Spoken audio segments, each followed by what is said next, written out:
In today's video, I'm going to teach you how to enable ChatGPT voice.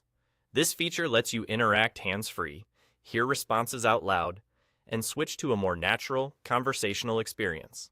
I'll walk you through the exact path to turn it on, explain what you'll see at each screen, and share a few tips so everything goes smoothly. Start on the ChatGPT home screen. Look to the bottom left corner and click your profile. This is the small avatar or initial that opens your account menu. If you don't immediately spot it, make sure your window isn't zoomed in too far, and confirm you're on the main screen rather than in a specific chat. From the profile menu, click Personalization.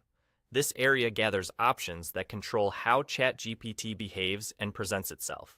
When you open it, give the page a second to load fully so all categories appear. Next, find Advanced Settings. Depending on your device or app version, it may sit near the bottom or be grouped with other feature controls. If you don't see it right away, scroll down slowly. Advanced options often appear below the more common preferences. Click Advanced Settings to open it. Inside, you'll see additional controls that aren't part of the everyday preferences. Look for the setting labeled ChatGPT Voice.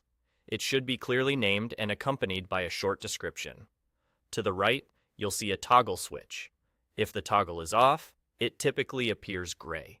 When you turn it on, it changes color to indicate it's active. Go ahead and click the toggle to enable ChatGPT Voice. The change should apply immediately. On some devices, you might see a brief prompt asking for microphone or audio permissions. Grant those so the voice feature can listen and speak correctly. If there's a quick download of voice components, let it finish before you continue. That's it. ChatGPT Voice is now enabled. If you don't notice any changes, try closing and reopening the app or refreshing your browser tab. If the toggle isn't visible, you may need to update to the latest version or check that the feature is available in your region or on your plan. A stable internet connection also helps ensure the setting saves right away. With voice turned on, you're set up for more natural back-and-forth conversations. It can be especially helpful when you're multitasking, practicing pronunciation, or just prefer listening to responses. If you ever want to turn it off, return to the same spot and click the toggle again. Enjoy exploring ChatGPT Voice and the hands-free convenience it brings.